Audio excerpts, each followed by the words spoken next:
ಶ್ರೀ ಗುರುಭ್ಯೋ ನಮಃ. ಶ್ರೀ ಭಾವಿಸಮೀರ ವಾದಿರಾಜ ವೈಭವೋತ್ಸವದ ಈ ಪರ್ವಕಾಲದಲ್ಲಿ ರಾಜರ ವಿಶಿಷ್ಟವಾದ ಕೃತಿ, ರಾಜರ ಮಹಿಮೆಗಳನ್ನು ಸಾರುವಂತಹ ಶ್ರೀ ಸ್ವಾಪ್ನ ಬೃಂದಾವನಾಖ್ಯಾನ ಕೃತಿಯ ಬಗ್ಗೆ ಉಪನ್ಯಾಸವನ್ನು ನಡೆಸಬೇಕು ಅಂತ ಸಂಕಲ್ಪವನ್ನು ಮಾಡಿದರು. ಸ್ವಾಪ್ನ ಬೃಂದಾವನಾಖ್ಯಾನ ಕೃತಿಯನ್ನು ಉಪನ್ಯಾಸ ಮಾಡುವುದು ಸ್ವಲ್ಪ ಕಷ್ಟ. ಇದು ಉಪಾಸನೆಗೆ ಸಂಬಂಧಪಟ್ಟಂತೆ ಇರುವಂತಹ ಕೃತಿ, ಈ ಉಪನ್ಯಾಸಕ್ಕೆ ಸಂಬಂಧಪಟ್ಟಂಥ ಕೃತಿ ಅಲ್ಲ. ಈ ಉಪಾಸನೆಗೆ ಸಂಬಂಧಪಟ್ಟಂಥ ಕೃತಿಯನ್ನು ಉಪನ್ಯಾಸ ಮಾಡುವುದು ಸ್ವಲ್ಪ ಕಷ್ಟದ ಕೆಲಸವೇ. ಮಾತ್ರವಲ್ಲ, ಅಷ್ಟು ಸುಲಭವಾಗಿ ಅರ್ಥ ಆಗುವಂತಹ ಕೃತಿಯೂ ಕೂಡ ಅಲ್ಲ ಇದು. ಈ ಕೃತಿ ಅರ್ಥ ಆಗಬೇಕು ಅಂತಾದರೆ ಸಂಸ್ಕೃತ ಜ್ಞಾನ ಇದ್ದರೆ ಸಾಲದು. ಸಂಸ್ಕೃತ ಗೊತ್ತಿದ್ದವರಿಗೆ, ವಿದ್ವತ್ತಿದ್ದವರಿಗೆಲ್ಲ ಅರ್ಥ ಆಗುವಂತಹ ಗ್ರಂಥ ಇದಲ್ಲ. ಯಾರ್ಯಾರು ರಾಜರನ್ನು ಶರಣಾಗಿದ್ದಾರೋ, ಯಾರಿಗೆ ರಾಜರ ಅನುಗ್ರಹ ಆಗಿದೆಯೋ ಅಂಥವರಿಗೆ ಮಾತ್ರ ಈ ಕೃತಿ ಅರ್ಥ ಆಗಬಹುದು. ಹಾಗಾಗಿ ನಾನು ಮಾಡುವ ಉಪನ್ಯಾಸ ನಿಮಗೆ ಎಷ್ಟು ಅರ್ಥ ಆಗಿದೆ ಅಂತ ಗೊತ್ತಾಗಬೇಕು ಅಂತಂದರೆ ನನಗೆಷ್ಟು ರಾಜರ ಅನುಗ್ರಹ ಆಗಿದೆ ಅನ್ನೋದು ನಿಮ್ಗೆ ಗೊತ್ತಾಗ್ತದೆ. ಆವಾಗ ಎಷ್ಟು ಸರಳವಾಗಿ ನಿಮಗೆ ಮನಮುಟ್ಟುವಂತೆ ಹೇಳ್ಬೋದು ಅಷ್ಟು ಸರಳವಾಗಿ ಹೇಳುವ ಪ್ರಯತ್ನವನ್ನು ಮಾಡ್ತೇನೆ. ಈ ಕಲಿಯುಗದಲ್ಲಿ ಮನುಷ್ಯನಿಗೆ ಇರುವ ಆಯುಷ್ಯ 120 ವರ್ಷ. ಆದರೆ 120 ವರ್ಷ ಬದುಕುವಂಥ ವ್ಯಕ್ತಿಗಳು ಈ ಜಗತ್ತಲ್ಲಿ ಯಾರೂ ಇರಲಿಕ್ಕೆ ಸಾಧ್ಯ ಇಲ್ಲ. ಅದು ಇದ್ದದ್ದು ಅಂತಿದ್ದರೆ ಈ ಕಲಿಯುಗದಲ್ಲಿಯೂ ಕೂಡ ಮನುಷ್ಯನ ಪೂರ್ಣಮಾನ ಆಯುಷ್ಯವನ್ನು ಅನುಭವಿಸಿ ಸಶರೀರವಾಗಿ ವೃಂದಾವನ ಪ್ರವೇಶವನ್ನು ಮಾಡಿದಂಥ ಏಕೈಕ ವ್ಯಕ್ತಿ ನಮ್ಮ ವಾದಿರಾಜ ಗುರು ಸಾರ್ವಭೌಮರು. ವೃಂದಾವನ ಪ್ರವೇಶ ಮಾಡಬೇಕಾದರೂ ಕೂಡ ಸಶರೀರವಾಗಿ 120 ವರ್ಷಗಳ ಕಾಲ ಸದೃಢರಾಗಿ, 120 ವರ್ಷ ಆಯಿತು ಅಂತೇಳಿ ಹಾಸಿಗೆಯಲ್ಲಿ ಮಲಗಿಕೊಂಡಿದ್ದರು, ಅವನು ಎತ್ಕೊಂಡು ಹೋಗಿ ವೃಂದಾವನದಲ್ಲಿ ಇಟ್ಟರು ಅಂತ ಇಂಥ ಯಾವ ಪರಿಸ್ಥಿತಿಗಳೂ ಇಲ್ಲ. ಸದೃಢರಾಗಿ ಯುವಕರು ಯಾವ ರೀತಿಯಾಗಿದ್ದರು, ಸುಂದರವಾದ ಕಮನೀಯವಾದ ಅಂದರೆ ಸುಂದರವಾದ ರೂಪ, ಲಾವಣ್ಯಮಯವಾದಂಥ ರೂಪದಿಂದಲೇ ಅವರು 120 ವರ್ಷಗಳ ಕಾಲ ತನಕ ಇದ್ದರು. ಅಷ್ಟು ವರ್ಷಗಳ ಕಾಲ ಇದ್ದು ತಾವೇ ಹೋಗಿ ವೃಂದಾವನವನ್ನು ಪ್ರವೇಶಿಸಿ ಲೋಕದ ವ್ಯಾಪಾರವನ್ನು ಮುಗಿಸಿದರು. ಅಷ್ಟು ಮಾತ್ರವಲ್ಲ, ವೃಂದಾವನ ಪ್ರವೇಶ ಆಯಿತು, ಅವರ ದೇಹ ಇವಾಗ ಇಲ್ವಾ ಅಂತ ಪ್ರಶ್ನೆ ಬರ್ಬೋದು. ಅತ್ಯಕ್ತ ದೇಹ ಸನ್ ವೃಂದಾವನಸ್ಥೋ ಭೂತ್ವ ಅಂತ ಒಂದು ಮಾತನ್ನು ಹೇಳ್ತಾರೆ. ಅವರ ದೇಹ ಇವತ್ತಿಗೂ ಇದೆ, ದೇಹ ಪಾತ ಆಗಲಿಲ್ಲ. ವೃಂದಾವನದ ಒಳಗೆ ಇವತ್ತಿಗೂ ಅವರ ಶರೀರ ಅದೇ ರೀತಿಯಾಗಿ ಇದೆ. ಆಚಾರ್ಯರು ಹೇಗೆ ಊರ್ಧ್ವ ಬದರಿಯಲ್ಲಿ ಇವತ್ತಿಗೂ ಕೂಡ ವೇದವ್ಯಾಸ ದೇವರ ಸನ್ನಿಧಿಯಲ್ಲಿ ನಿತ್ಯವೂ ಕೂಡ ಪಾಠವನ್ನು ಕೇಳ್ತಾ ಇದ್ದಾರೋ, ಆಚಾರ್ಯರ ಸೋದರರಾದಂತಹ ವಿಷ್ಣು ತೀರ್ಥಾಚಾರ್ಯರು, ನಮ್ಮ ಮಠದ ಮೂಲಪುರುಷರು ಹೇಗೆ ಇವತ್ತಿಗೂ ಕೂಡ ಹರಿಶ್ಚಂದ್ರ ಪರ್ವತದಲ್ಲಿ ತಪಸ್ಸನ್ನು ಆಚರಿಸ್ತಾ ಇದ್ದಾರೋ, ಅದೇ ರೀತಿಯಾಗಿ ಶರೀರ ಸಹಿತರಾಗಿ ಇದ್ದುಕೊಂಡು ವೃಂದಾವನದಲ್ಲಿ ಇದ್ದುಕೊಂಡು ಹಯಗ್ರೀವ ದೇವರ ಧ್ಯಾನವನ್ನು ಮಾಡ್ತಾ ಇದ್ದಾರೆ. ವೇದವ್ಯಾಸ ದೇವರ ಅವರು ಸಾಕ್ಷಾತ್ ಉಪದೇಶವನ್ನು ಪಡೀತಾ ಇದ್ದಾರೆ.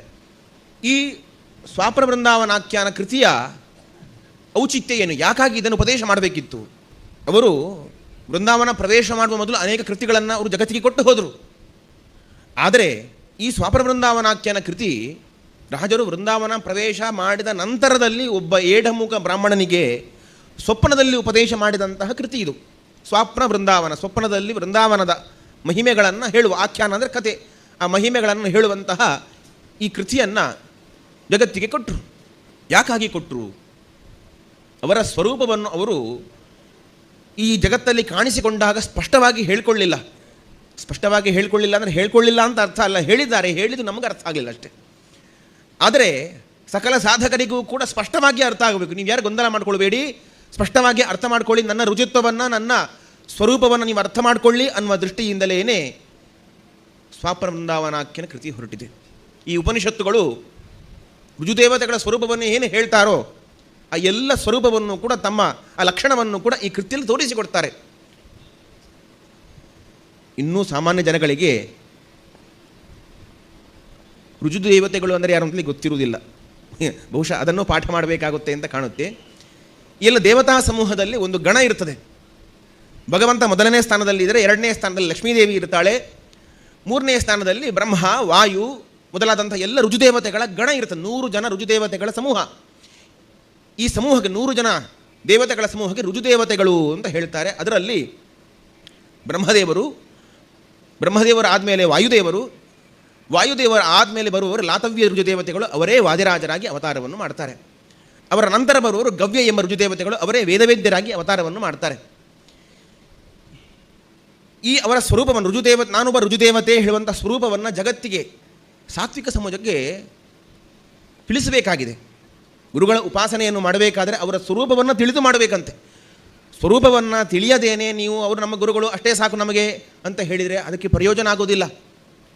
ಮಧ್ವಾಚಾರ್ಯರು, ವಾಯುದೇವರು ಮಧ್ವಾಚಾರ್ಯರಿಗೆ ಅವತಾರ ಮಾಡಿದ್ದಾರೆ.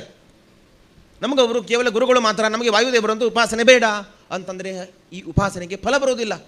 ಸಾತ್ವಿಕರಿಗೆ ಗುರುಗಳ ಉಪಾಸನೆಯ ಫಲ ಸಿಗಬೇಕು ಅನ್ನೋ ದೃಷ್ಟಿಯಿಂದ ನನ್ನನ್ನು ಈ ರೀತಿಯಾಗಿ ಉಪಾಸನೆ ಮಾಡಿ ನನ್ನ ಸ್ವರೂಪವನ್ನು ಅರ್ಥ ಮಾಡಿಕೊಳ್ಳಿ ಅನ್ನುವ ದೃಷ್ಟಿಯಿಂದ ಈ ಕೃತಿಯನ್ನು ಜಗತ್ತಿಗೆ ಪರಿಚಯಿಸಿಕೊಟ್ಟರು ಗುರುರಾಜರು.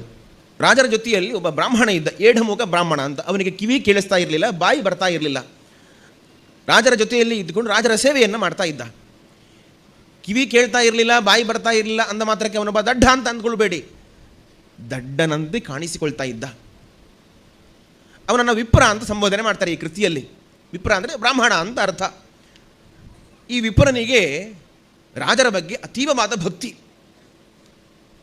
ಕಣ್ಣು ಹಾಗೂ ಕಿವಿ ಹಾಗೂ ಬಾಯಿ ಬಾರದೇ ಇರ್ಬೋದು ಅಂದ ಮಾತ್ರಕ್ಕೆ ಅವನು ಅಜ್ಞಾನಿಯಲ್ಲ, ದೊಡ್ಡ ಜ್ಞಾನಿಯಾಗಿದ್ದ, ಎಲ್ಲ ತತ್ವವನ್ನು ತಿಳಿದುಕೊಂಡವನಾಗಿದ್ದ. ಇದನ್ನು ರಾಜರು ಅರ್ಥ ಮಾಡಿಕೊಂಡಿದ್ದರು. ಈ ವಿಪ್ರನ ಸ್ವರೂಪವನ್ನು ಅರ್ಥ ಮಾಡಿಕೊಂಡಿದ್ರು, ಇವನು ಯಾರೋ, ಯಾಕಾಗಿ ಬಂದಿದ್ದಾನೆ ಅಂತ. ವಿಪ್ರ ಬಂದು ರಾಜರ ಬಳಿ ಕೇಳ್ಕೊಂಡಿದ್ದ, ಗುರುಗಳೇ ನಿಮ್ಮ ಸ್ವರೂಪವನ್ನು ನನಗೆ ತೋರಿಸಿಕೊಡಿ, ನೀವು ಯಾರು ಅನ್ನೋದನ್ನು ನನಗೆ ಅರ್ಥ ಮಾಡಿಸಿ, ನಿಮ್ಮ ಅನುಗ್ರಹ ನನಗೆ ಆಗಬೇಕು ಅಂತ ಹೇಳಿ ವಿಪ್ರ ಬಂದು ಒಂದು ದಿವಸ ರಾಜರಲ್ಲಿ ಪ್ರಾರ್ಥನೆ ಮಾಡಿದ್ದ. ಯಾವಾಗ ರಾಜರು ವೃಂದಾವನ ಪ್ರವೇಶ ಮಾಡುವ ಮೊದಲೇ. ಅದಕ್ಕೆ ರಾಜರು ಹೇಳ್ತಾರೆ, ಸೌಮ್ಯ ಕಾಲಾಂತರೇ ಸ್ಫುಟಂ ವಕ್ಷ್ಯಾಮಿ, ಸ್ವಲ್ಪ ಕಾಲ ಹೋಗಲಿ, ನಾನು ನಿನಗೆ ಸ್ಪಷ್ಟವಾಗಿ ಎಲ್ಲವನ್ನು ತಿಳಿಸಿಕೊಡ್ತೇನೆ, ಇವಾಗ ಹೇಳೋದಿಲ್ಲ ಅಂತ ಹೇಳ್ತಾರೆ. ಯಾಕೆ ಹೇಳೋದಿಲ್ಲ ಅಂತ ಹೇಳ್ತಾರೆ? ದೇವತೆಗಳದೊಂದು ನಿಯಮ ಇದೆ. ತಾವು ಭೂಮಿಯಲ್ಲಿ ಕಾಣಿಸಿಕೊಂಡಿದ್ದಾಗ ಅವರ ಸ್ವರೂಪವನ್ನು ಸ್ಪಷ್ಟವಾಗಿ ಹೇಳಬಾರ್ದು ಅನ್ನುವ ನಿಯಮ ಇರುವುದರಿಂದ ನಾನು ಇವಾಗಲೇ ಯಾವುದನ್ನು ಹೇಳುವುದಿಲ್ಲ ಅಂತ. ಈ ನಮ್ಮ ಜಗತ್ತಿನಲ್ಲಿ ಮಧ್ವಾಚಾರ್ಯ, ವಾಯುದೇವರಾಗಿ ಅವತಾರ ಮಾಡಿದಂಥ ಮಧ್ವಾಚಾರ್ಯರು ಸ್ಪಷ್ಟವಾಗಿ ಅವರ ಸ್ವರೂಪವನ್ನು ಹೇಳಿಕೊಂಡದ್ದು ಯಾಕೆ ಅಂತ ಕೇಳಿದರೆ, ಮಧ್ವಾಚಾರ್ಯರ ಬಗ್ಗೆ ಎಲ್ಲ ಸಜ್ಜನರಿಗೆ ವಿಶ್ವಾಸ ಹುಟ್ಟಬೇಕು. ಇವರು ನಮ್ಮ ಗುರುಗಳು, ಇವರ ಆಪ್ತರು, ನಮಗೆ ಏನು ವಿಶ್ವಾಸ ಮೂಡಬೇಕು ಅನ್ನೋ ದೃಷ್ಟಿಯಿಂದ ಮಧ್ವಾಚಾರ್ಯರು ಸ್ಪಷ್ಟವಾಗಿ ನಾನು ವಾಯುದೇವರ ಅವತಾರ ಅಂತ ಹೇಳಿಕೊಂಡರು. ಮಧ್ವಾಚಾರ್ಯರು ಹೇಳಿಕೊಂಡಂತೆ ಬೇರೆ ಯಾವ ಜ್ಞಾನಿಗಳು ಕೂಡ ಅವರ ಸ್ವರೂಪವನ್ನು ಹೇಳಿಕೊಳ್ಳಿಲ್ಲ. ವ್ಯಾಸರಾಜರು ಹೇಳಿಕೊಳ್ಳಿಲ್ಲ, ರಾಘವೇಂದ್ರ ಸ್ವಾಮಿಗಳವರು ಹೇಳಿಕೊಳ್ಳಿಲ್ಲ, ಯಾವ ಪುರಂದರದಾಸರು, ವಿಜಯದಾಸರು, ಯಾವ ದಾಸರು ಕೂಡ ಅವರ ಸ್ವರೂಪವನ್ನು ಹೇಳಿಕೊಳ್ಳಿಲ್ಲ. ವಾದಿರಾಜರು ಸ್ಪಷ್ಟವಾಗಿ ಹೇಳದೇ ಇದ್ದರೂ ಕೂಡ ಅಲ್ಲಲ್ಲಿ ಅವರ ಕೃತಿಗಳಲ್ಲಿ ನಾನು ರುಜುದೇವತೆ ಅನ್ನೋದನ್ನು ನಮಗೆ ತಿಳಿಸಿಕೊಟ್ಟಿದ್ದಾರೆ. ಸಹೃದಯರಾದವರಿಗೆ, ನಿರ್ಮತ್ಸರರಾದವರಿಗೆ ಇದು ಸ್ಪಷ್ಟವಾಗಿ ಅರ್ಥವಾಗಿದೆ. ಇನ್ನೂ ಸ್ಪಷ್ಟವಾಗಿ ಅರ್ಥ ಆಗಬೇಕು ಅನ್ನೋ ದೃಷ್ಟಿಯಿಂದ ಈ ಸ್ವಾಪನ ವೃಂದಾವನಾಖ್ಯಾನ ಹೇಳುವಂಥ ಕೃತಿ ಹೊರಟಿದೆ. ಸರಿ, ಬ್ರಾಹ್ಮಣ ಕೇಳಿದ್ದಾನೆ, ಬ್ರಾಹ್ಮಣನಿಗೆ ಅವನು ಏನು ಹೇಳಬೇಕು ಅಂತ ಹೇಳಿದಾಗ ಇನ್ನು ಮುಂದಕ್ಕೆ ಹೇಳ್ತೇನೆ ಅಂತ ಹೇಳಿ ಅಲ್ಲಿಗೆ ಅದನ್ನು ವಿಷಯಕ್ಕೆ ಬಿಟ್ಟುಬಿಟ್ರು. ಸ್ವಲ್ಪ ಹೊತ್ತು ಹೋಯಿತು, ಈ ಬ್ರಾಹ್ಮಣನನ್ನು ಉಡುಪಿಯ ಮಠಕ್ಕೆ ಕಳುಹಿಸಿಕೊಟ್ಟಿದ್ದಾರೆ ರಾಜರು ಸೋದೆಯಲ್ಲೇ ಇದ್ದರು. ಬೇರೆ ಕೆಲಸಕ್ಕೆ ಹೋಗು ಅಂತ ಅವನನ್ನು ಉಡುಪಿಯ ಮಠಕ್ಕೆ ಕಳುಹಿಸಿಕೊಟ್ಟಿದ್ದಾರೆ. ರಾಜರು ಸೋದೆಯಲ್ಲಿದ್ದಾಗ ಒಂದು ಪಾಲ್ಗುಣ ಮಾಸ ತ್ರಿವಿಕ್ರಮ ದೇವರ ಉತ್ಸವವನ್ನೆಲ್ಲ ಪೂರೈಸಿ ಅವರ ಈ ಭೂಲೋಕದ ವ್ಯಾಪಾರವನ್ನು ಮುಗಿಸಬೇಕು ಹೇಳುವಂತಹ ಭಗವಂತನ ಆದೇಶದಂತೆ ಸಶರೀರವಾಗಿ ವೃಂದಾವನ ಪ್ರವೇಶ ಮಾಡ್ತಾರೆ. ರಾಜರು ವೃಂದಾವನ ಪ್ರವೇಶ ಮಾಡಿಬಿಟ್ರು ಅನ್ನುವ ಸುದ್ದಿ ಈ ಬ್ರಾಹ್ಮಣನಿಗೆ ಉಡುಪಿಯಲ್ಲಿ ವಿಷಯ ಗೊತ್ತಾಯಿತು. ಗುರುಗಳು ವೃಂದಾವನ ಪ್ರವೇಶ ಮಾಡಿಬಿಟ್ರು ಅಂತ. ಈ ಎಡಮುಖ ಬ್ರಾಹ್ಮಣನಿಗೆ ಬಹಳ ದುಃಖ ಬಂತು. ಓಡೋಡಿ ಬಂದ ರಾಜರ ವೃಂದಾವನದ ಮುಂದೆ ಬಂದು ಬಿದ್ದು ಹೊರಳಾಡಿಬಿಟ್ಟ.